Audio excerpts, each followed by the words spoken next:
আসসালামু আলাইকুম রহমতুল্লাহি ওবারাকাতুহু। আপনি কি জানেন আল্লাহর কোনো বান্দা যদি গুনাহ করে তাহলে আল্লাহর দরজা তার জন্য বন্ধ হয় না। যত গুনাহই করুক না কেন আল্লাহর দরজা তার জন্য বন্ধ হয় না। মানুষ যত গুনাহই করুক না কেন আল্লাহ রাব্বুল আলামিন তার জন্য তওবার দরজাটা খুলে রেখেছেন। তওবার জন্য সময়ের কোনো প্রয়োজন নেই। আল্লাহ রাব্বুল আলামিনের কাছে শুধুমাত্র মুখে তওবা করলেই হয় না, অন্তরের ভিতর থেকে তওবা করা উচিত। অন্তরের ভিতর থেকে অনুশোচনার মাধ্যমে যদি আল্লাহর কাছে তওবা করেন তাহলে সেই তওবা আল্লাহ তাআলা ফিরিয়ে দেন না। ওরে বান্দা, তুই কত গুনাহ করেছিস, সব গুনাহ নিয়ে আমি আল্লাহর কাছে ফিরে আয়। আল্লাহ শুধু বান্দারে ডাকতে থাকে। কোরআনে পাকের মধ্যে আল্লাহ রাব্বুল আলামিন বারবার মানুষদেরকে গুনাহগারদেরকে আহ্বান করেছেন, ইন্না রহমাতাল্লাহি করিবুম মিনাল মুহসিনিন লা তাকনাতু মির রহমাতিল্লাহ ইন্নাল্লাহা ইয়াগফিরুজ যুনুবা জামিআ। ও বান্দা, কত গুনাহ করেছিস, সব গুনাহ নিয়ে আমি আল্লাহর কাছে ফিরে আসো, আমি আল্লাহর কাছে ক্ষমা চাও। আপনি তওবা করেন। তওবার জন্য কোনো সময় কোনো মুহূর্ত নির্দিষ্ট নেই। যে কোনো সময় যে কোনো মুহূর্তে আল্লাহ রাব্বুল আলামিন আপনার তওবা কবুল করে নেবেন। তবে সবচাইতে তওবার জন্য পারফেক্ট সময় হলো রাতের শেষ ভাগ।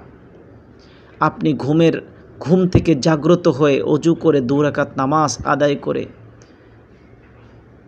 অনুতপ্ত হয়ে 2টা চোখের পানি ছেড়ে দিয়ে আল্লাহর কাছে ক্ষমা চান।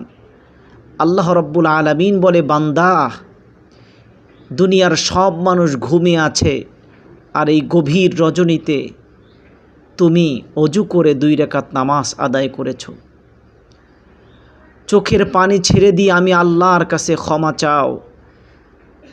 জীবনের গুনার জন্য অনুতপ্ত হয়েছ।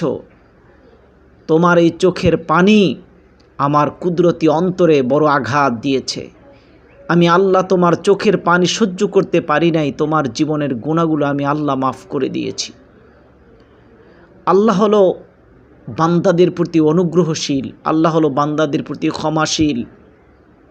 বান্দাদেরকে মাফ করাই হচ্ছে আল্লাহ রাব্বুল আলামিনের কাজ। আল্লাহ বলেন, ও বান্দা, তুই শুধু আমার কাছে ক্ষমা চা, আমি আল্লাহ তোরে মাফ করে দিব। সেজন্যে তওবার জন্য 3টি শর্ত। 1 নাম্বার হলো আপনাকে অনুশোচনা করতে হবে। আপনার করা গুনাহের জন্য আল্লাহর কাছে অনুশোচনা করতে হবে। 2 নাম্বারে আপনাকে সেই গুনাহ আর না করার দৃঢ় সংকল্প করতে হবে, অর্থাৎ সেই গুনার দিকে আর ফিরে যাওয়া যাবে না।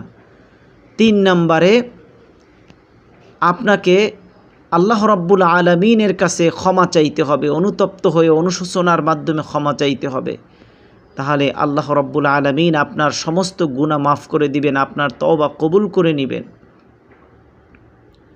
একটু সময় দিন, 1 মুহূর্ত সময় দিন, চোখ দুটো বন্ধ করে আল্লাহর কাছে ক্ষমা চান, আল্লাহর কাছে মাফ চান। আল্লাহ আপনাকে অবশ্যই মাফ করে দিবেন।